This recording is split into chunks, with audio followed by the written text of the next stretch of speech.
Hi everyone, I'm Raj Batra. Welcome to the Day 12 of our series, English in Your Pocket. My dear student, this series is aimed at helping you with some useful words, idiom and phrases on daily basis. But it is advisable you to not to use the idiomatic language with the people while communicating. There is a reason because you cannot expect people to be familiar with the idiomatic language. It makes them embarrassed, so you are advised to use it only while writing. Because this session is merely focusing on the writing purposes so that you could improve your vocab to fight the competitive exams. Is that clear? So let's start our journey of the day with some useful words, idiom and phrases. और आज का हमारा word है एक noun adulation which means slavish praise, ज़रूर से ज़्यादा प्रशंसा, फ्लैटरी, मक्खनबाजी, इंटेंस एडमायरेशन, ज़रूर से ज़्यादा प्रशंसा, डिवोशन यानी भक्ति, आइडलाइजेशन मूर्ति पूजा करना, ग्लोरिफिकेशन यानी किसी भी इंसान का महिमा मंडन करना, हीरो वर्शिप नायक की तरह पूजना. Some of the Bollywood actors love to receive the adulation of their fans. Bollywood के कुछ एक्टर्स ऐसे हैं जिन्हें अपने फैंस के द्वारा इस तरह से उनकी प्रशंसा करना, उनको भगवान की तरह पूजना बहुत अच्छा लगता है. Idiom, idiom at someone's beck and call. यहाँ ये वर्ड BEC के बैक है, ना कि BAC के बैक. ये BEC के बैक जो सा है बैक एंड वर्ड से बना हुआ है जिसका मतलब है कॉल करना. At someone's beck and call जिसका मतलब होता है always ready to serve somebody, किसी भी आदमी की सेवा में उपस्थित रहना, हमेशा किसी भी व्यक्ति की सेवा में उपस्थित रहना. ये वास्तव में एक निगेटिव अप्रोच है.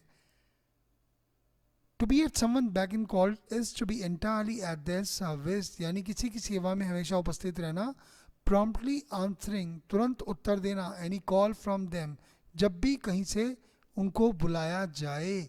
And doing their behest, और उनके कहे अनुसार चलना. behest का मतलब ऑर्डर, आदेश, यानी उनके आदेशानुसार काम करना. अगर हम इसे आम भाषा में बोले तो इसे कहते हैं किसी के इशारे पर नाचना. Mister Sen is a practical one.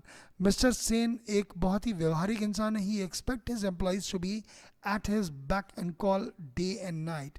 Mister Sen ये चाहते हैं कि उनके कर्मचारी जो उनसे हैं वो दिन रात उनकी सेवा में लगे रहें, दिन रात उनके एक बुलावे पे हाजिर हो जाएं. और आइए अगला एग्जांपल देखते हैं. The principle of the school is just a puppet. School का जो प्रिंसिपल है वो जस्ट एक पपेट है, हाथ की कठपुतली है. He is at the back and call of the school management. वो स्कूल के जो प्रबंधन है, मैनेजमेंट है, उसके हाथों में कठपुतली है. वो उनके इशारे पर चलता है, उनके इशारे पर काम करता है. उसकी अपनी शक्ति ज़रा भी नहीं है. अब बात करते हैं वर्ड्स ऑफन कंफ्यूज के बारे में. आज के हमारे वर्ड्स हैं all together and all together. फ़र्क ये है कि पहला जो वर्ड है वो दो वर्ड्स हैं, ALL one space together, and दूसरा जो केस है वहाँ ये सिंगल वर्ड डेफिनेशन है ऑल टुगेदर AL. आइए बात करते हैं ऑल टुगेदर के बारे में. ऑल टुगेदर एक एडवर्ब है जिसका मतलब होता है किसी ग्रुप के अंदर हम एक मानना, किसी ग्रुप के अंदर जितने भी सभी लोग बैठे हैं उन्हें एक मान लेना, यानी एक साथ. ऑल टुगेदर का मतलब एक साथ. द वेटर आस्क्ड, वेटर ने पूछा कि क्या हम सभी एक साथ हैं. The waiter asked if we were all together. अब हम बात करते हैं ऑल टुगेदर के बारे में जो एक सिंगल वर्ड डेफिनेशन है. ये भी एक एडवर्ब है लेकिन इसका मतलब होता है completely, thoroughly and in total, यानी इसका मतलब पूरी तरह से या कुल मिलाकर. She wrote less and less. Often, वो धीरे धीरे कम पर कम करती चली गई लिखना. एंड इवेंचुअली, और अंततः, इवेंचुअली का मतलब और अंततः, और अंततः शी स्टॉप्ड ऑल टुगेदर, उसने लिखना बिल्कुल ही छोड़ दिया.